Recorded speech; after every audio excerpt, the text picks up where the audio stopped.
कहीँ तिमीहरू पनि त्यो साइकोलोजिकल ट्र्यापमा त फसेका छैनौ, फसेका हुन सक्छौ यो साइकोलोजिकल ट्र्यापमा। त्यही भएर यो भिडियोलाई टिल द एन्ड हेर है, टिल द एन्ड हेर यो भिडियोलाई।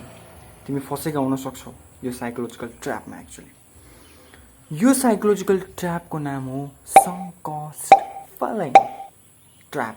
र यो ट्र्याप भनेको एकदमै नौलो ट्र्याप हो यो। र यो धेरै जस्तोले मान्छेहरूले चाहिँ फिल गरिरहेका हुन्छ यो ट्र्यापलाई, भित्रभित्र के बाहिर त भन्दैनन्, तर भित्रभित्र उनीहरूले यो ट्र्यापलाई चाहिँ फिल गरिरहेका हुन्छ।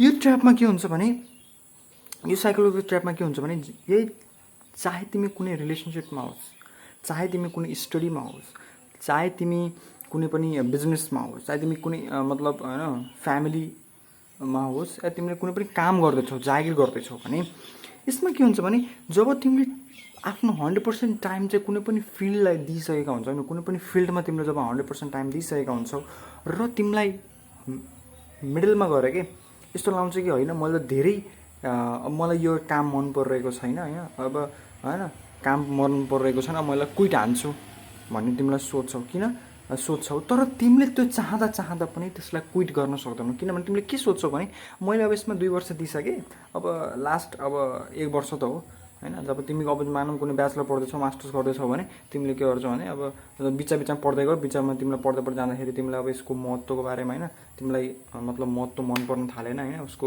मतलब तिमीलाई चाहिँ फिलै कस्तो नराम्रो लाउन थाल्यो, तिमीलाई भित्रबाटै गरम गरम जस्तो फिल आयो। तर तिमीले के सोध्छौ भने केही छैन, 1 वर्ष अझै अब यत्रो टाइम दिइसकेँ मैले होइन, पैसा पनि खर्च भइसक्यो, अब म यसमा जसरी भए पनि अब यत्रो टाइम लगाइदिए अब मन मारी भए पनि म यसमा चाहिँ अब गर्छु भन्ने हुन्छ नि त, हुन्छ कि हुन्न? तिमीले समय दिइसक्यौ, तिमीले टाइम दिइसक्यौ, अब तिमीले के गर्छौ भने आफ्नो मन मारी चाहिँ त्यो कामलाई गर्न थाल्छौ, कन्टिन्यू गर्न थाल्छौ।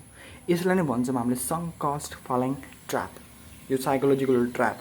र यसमा तिमी फसेका छौ भने पनि मेरो भिडियो हेरेर चाहिँ तिमी अब फस्न छोड्छौ। किनभने म तिमीलाई एउटा टिप्स एन्ड ट्रिक दिन्छु भने तिमी के गर भने कुनै पनि काम गर्नुभन्दा अगाडि र कुनै पनि स्टेप्स लिनुभन्दा अगाडि 10 चोटि सोच, सायद यो मेरो लागि दिगो होला कि नहोला भनेर 10 चोटि सोच।